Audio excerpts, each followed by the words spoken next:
Well, obviously the sun's shining, at least up there and up there, because they ain't shining down here. I don't even know if we have a sunrise that we can see. Oh, a little bit. If I don't go too far, that'd be it.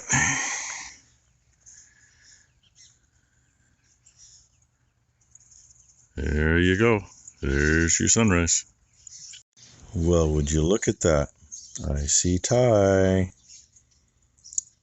Oh, she might have a hard time adjusting that camera because it's got 3 different places and it needs all 3 adjusted. But no, I just brought the monitor down and it goes out. Oh, there she is again. Plugged it in, and as soon as the monitor booted up, it was working. Of course, I'm what? Probably 16 feet from the antenna. Probably won't work when I take it back in. Who the frick knows? But in the meantime, see if she can get it adjusted so we can see something. All right, there's a bigger bike to mount the blade to, right? Finally got this thing in here. Got tired of messing with the camera. I still don't know. I mean, it doesn't make any sense why it quit to begin with, because the camera is still working. The camera is still transmitting. But hey, guess what I'm doing? Yeah, Becky went to ride this last. Would have been a week ago today. This thing kind of likes a little choke, but usually what I found is about there. There's plenty, maybe there. When it fires and starts running decent, you put it back down.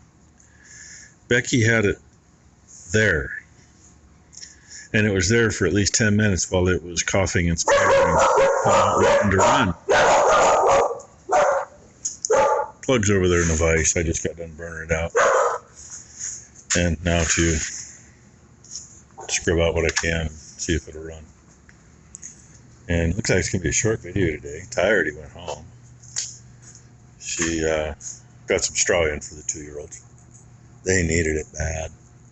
Really, the rest of the barn could use it too, but we still got to try to clean some. And yeah, look, still all this frickin' mess. Stuff out of the garage that some of that belonged in here anyway. My mother borrowed my good caulking gun 3-4 years ago. One of my good ones. I actually have 2 of those. And half of what's in there goes in the garbage can. The other half, God knows where it's going. Old floor mats. I think those were in Dad's pickup. They're wore out. Those were in the garage.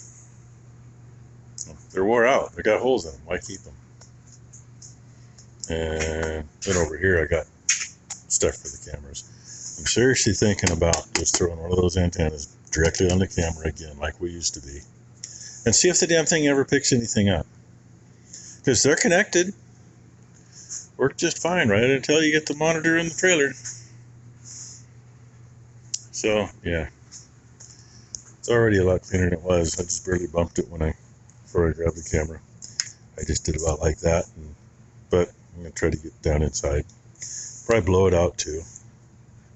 It's not quite cool enough to hold on to yet. So, I got to wait a minute.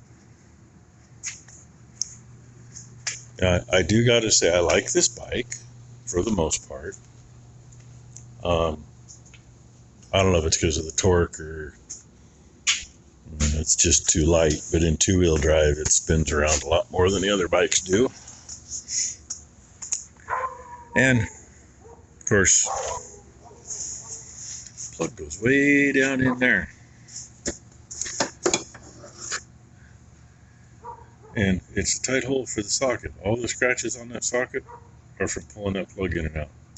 And I have to put that little extension on because right about where my finger is there is where the valve cover comes down above it. Ratchet will not fit in there, so you got to get the ratchet above that. And then, even when the plug's all the way in, the ratchet's tight against this, which is airflow. The only good thing is it's flexible, And these wires, hoses, I guess, fuel hoses, that's all in the way. And when you finally get into there, you get maybe one flat at a time with the ratchet, because that's all there's room for. Yeah. So I know there's a lot of you out there that love these things, and hey, I agree. Right up till you got to pull that spark plug. So anyway, get it cleaned up, see if this thing will run again. Literally, it takes at least 10 minutes to get the plug out. It takes how long to get it back in. So, you know, what would be a 5-minute job? But here we go. Just like it's supposed to run. Dang, camera wouldn't turn on quick enough. That's 2 to 41 there. I think that's one Ty calls grumpy there. That'd be Dancer. But 111J was the first one in the barn tonight. Why? Because I'm early. Oh, here comes Minnie. And 111J was at the water trough. Yeah, we're going to go up to Becky's folks. So, I don't want to get up there too freaking late. It means we don't get home until too freaking late. Old Boomer coming out of the barn next. But you can tell these cows are union cows. Boomer's like, are you sure it's really open? Where'd they go? Because they know that gate doesn't open for another couple hours. But they get over it. So, yeah, that's the day. Run this thing up the driveway and around a few times. Get the battery back up good. Not that it needs it, but it sure don't hurt because it got a lot of cranking before. So, we'll see what tomorrow brings.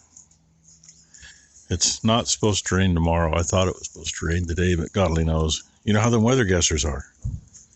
I mean, the last freaking month, they've thrown chance of snow in the 10-day. By the time you get halfway through the 10-day, they took it out. You get to the end of that 10-day, and they throw it in the next 10-day.